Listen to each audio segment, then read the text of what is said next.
Hello, my name's Benjamin Olmsted,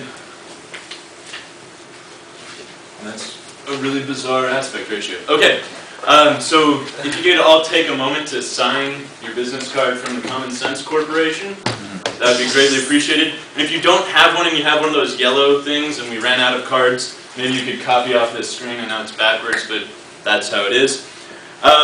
You might notice that the contact info is myname@gmail.com, and you might begin to suspect that the Common Sense Corporation isn't real.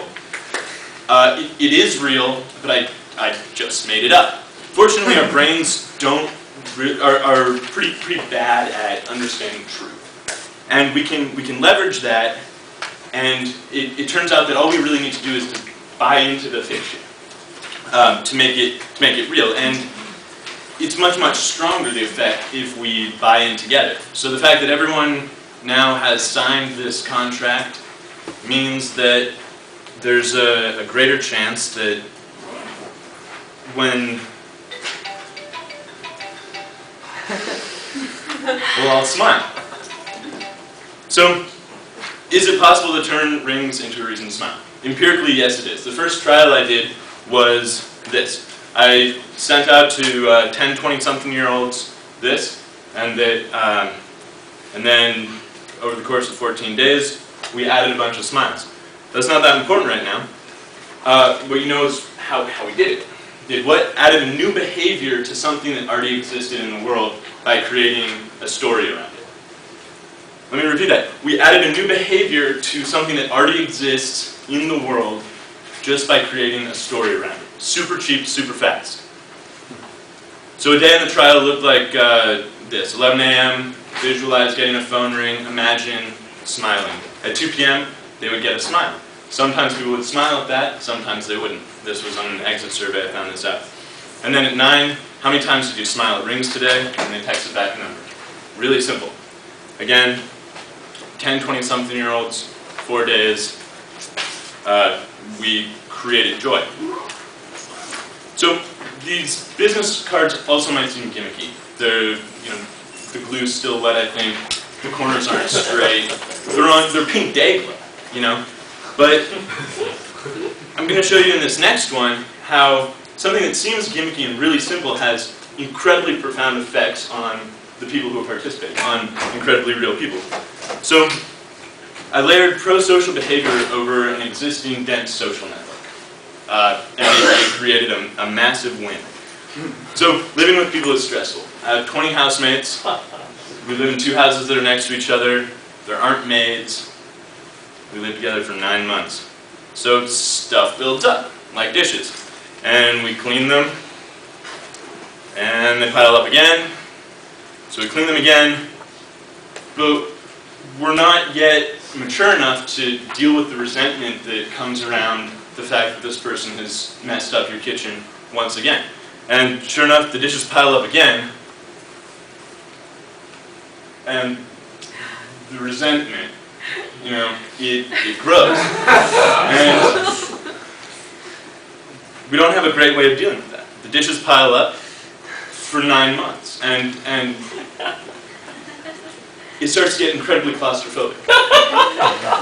So, how do we get through this interpersonal scuzz and remember that he's not the guy, that's the asterisks and whatnot, guy, who never cleans his oatmeal, but how do I remember that John is my friend? And the answer is, of course, babies. Not for cheap labor. No. Well, we can't handle dishes, and we can't probably raise a child. So children, it turned out, are designed by evolution to be loved. They have soft skin, large eyes, tiny chins. We're not threatened by them. And there's a bunch of research that shows that you have this immediate empathetic response to children. So what did we do?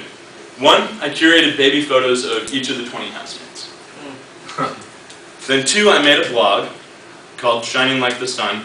The name comes from both the Pink Floyd song Shine On You Crazy Diamond, which I happen to love, and also her name's Marianne. Nelson Mandela made the speech famous. Mary Wilson. that's the one. We're all meant to shine like children do. So then I posted a new picture set of a current photo of the housemate. This is Dave, and their baby picture, and emailed participants asking them to look at the child and our friend. And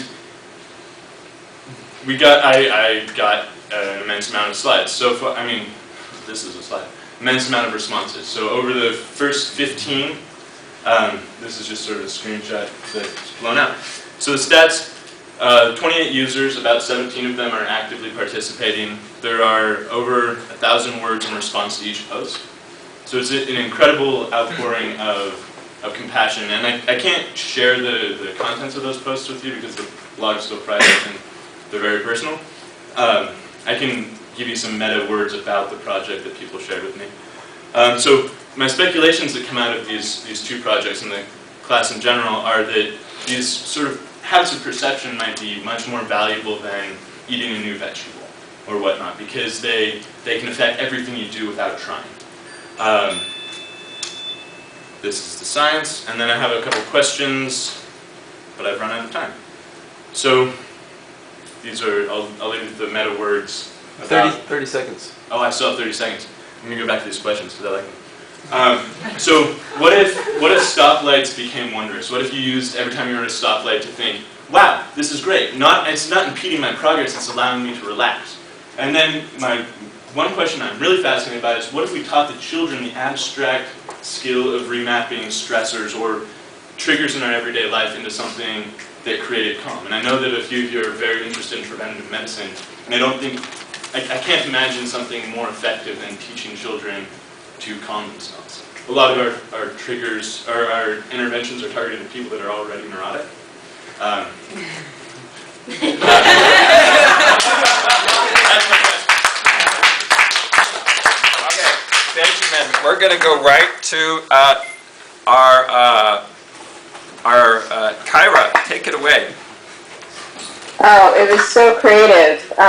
Benjamin, I loved it, and I love the fact that you're looking at the technology of these events, these typical events in our lives, and transforming them with some really heavy-duty, human, very primitive, and impactful threads, of commonality between people. And I really appreciated the approach of the babies. I thought that was a very creative twist. And, who could hate a baby? I mean, that was so insightful, and what a great, and I'm really interested because of the numbers of posts and